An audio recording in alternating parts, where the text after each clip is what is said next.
Everybody, welcome to Mr. Kenny's Ancient History class. Today we're going to be talking about the Roman Empire, part two. If you didn't watch the last video, I highly recommend that you go click up around there-ish to go see the last video first, because it'll make more context and everything here will have more context and it'll make more sense. Please hit the like and subscribe button to help the channel out. I hope you guys are ready for more Roman Empire. Okay, so let's look at the social structures of the Rome. Now, the oldest male is going to be the head of the household, the pater familias, going to use the Latin. And we have women are going to often actually run the household as the man is doing much of the work, and will often be able to play a lot in finances and inheritances, which will be pretty unique for this era for women's rights. So, hooray! One of the bad things about Roman society is their dependence on slavery. Not only do we, of course, have the moral objections to the idea of enslaving another human being and how wrong and terrible that is, and that it was crazy that the Romans thought that was just how you did things, but we have a huge portion of the city of Rome's population. We think maybe a third of the population of the city of Rome were slaves by the second century. One third, 1 in 3 people were enslaved. And some of the lives of those slaves was good. Some of them obviously were terrible, and never, though, is it good to be a slave because you have no freedom. Some slaves were able to be very successful economically. Some gained their freedom. You think of gladiators; they were slaves. Some of them were able to become free and rich and famous from their work, but their work was to kill other people for entertainment. And then think of all of the untold thousands that were killed or maimed. But the slavery problem was huge because one of the things we're going to see that happens in Rome is unemployment is going to be a problem. People not having jobs. And why would people be given a job if you could have a slave just do that work? So that's going to be one of the big issues where we're going to have people without work and no work available because slaves are doing much of the work that's available. Let's look at the Roman economy.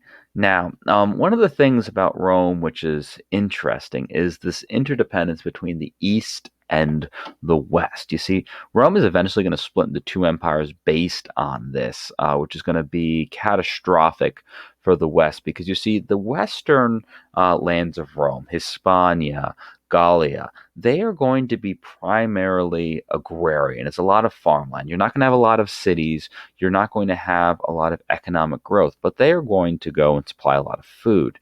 Now, Egypt, which is in the east, is going to be able to produce even more food with their bountiful Nile River Delta. So the east really can do without the west. But when we have the early Roman Empire, the west is going to produce tons of food, but not a lot of money.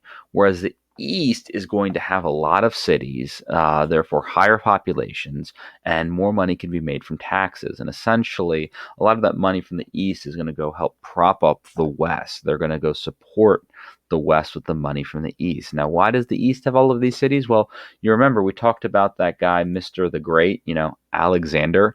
He created all of these cities, and those cities lasted, all of those Alexandrias, and many of which were renamed by this point, all of this huge population.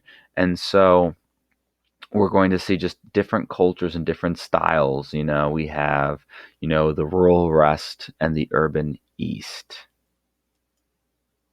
And here we just see some of the Roman trade going around through here, primarily showing the western areas, but we see some things over here as well. This is always a pretty interesting picture. I like this one a lot. Here's some more examples of the trade, and we see that the Romans had a global trade. Now, global in the old world sense because it was between Europe, Africa, and Asia. They didn't know about Australia. They didn't know about North and South America, and they certainly didn't know about, Antarctica. But we see the Han Empire going and having trade with Rome.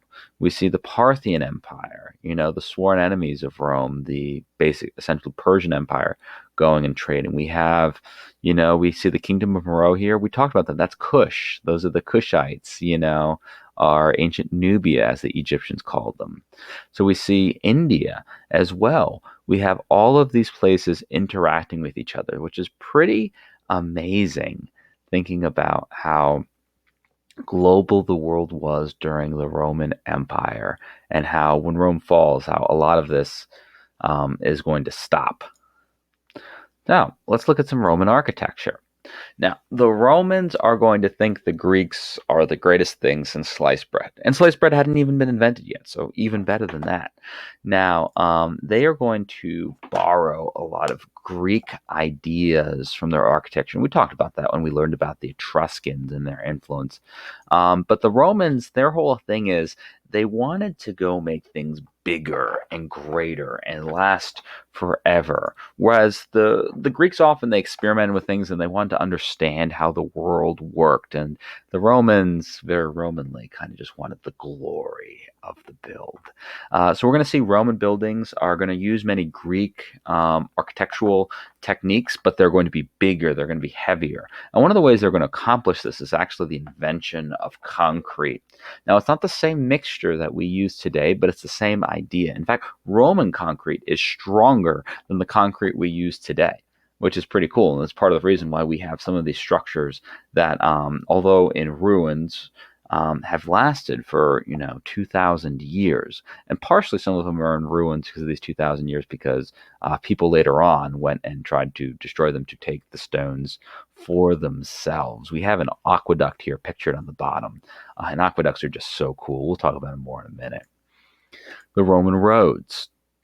Now, the Romans built roads everywhere they went. And think about why. They need to be able to communicate quickly. They needed to be able to get soldiers there quickly. They needed to be able to trade. Remember, the Romans, what they wanted is they wanted you to go and obey them, and they wanted you to pay your taxes, and they wanted you to buy Roman stuff. So they do the roads to make it so that all of those things are accommodated. If you rebel, the army is there. They want you to listen. Communication needs to get forth from the governor and the emperor and the proconsuls, all of those folks. And of course, we need to get those trade carts coming in. And so it's really cool, literally, within the Roman Empire. And we think about the Roman Empire consisting of, the entirety of Western Europe, a little bit of Eastern Europe, North Africa, and a little bit of Southwest Asia. In that small area. Now, granted, it was very big, but we think about the whole global sense of how, large the Earth is and how small that region is comparatively. They could, if you lined up all the roads, it could circle the Earth twice. Isn't that wild? And one of the cool things about the Roman roads, in fact, is that if you got on a Roman road and you headed in the cardinal direction of Rome, for example, if you're in Gallia, if you started going east, if you're in Syria, you started going, north or, and northwest, you would wind up getting to the city of Rome. All of the roads led to Rome, which is, a famous saying. And these roads are really cool. They're made very well. I mean, pictured here are two examples of Roman roads that still exist today. Now think about how some of those roads that maybe your family goes on has potholes and thises and that's and how messed up they are. Yeah, not 2,000 years old, are they? So they had drainage in there. They were two-laned.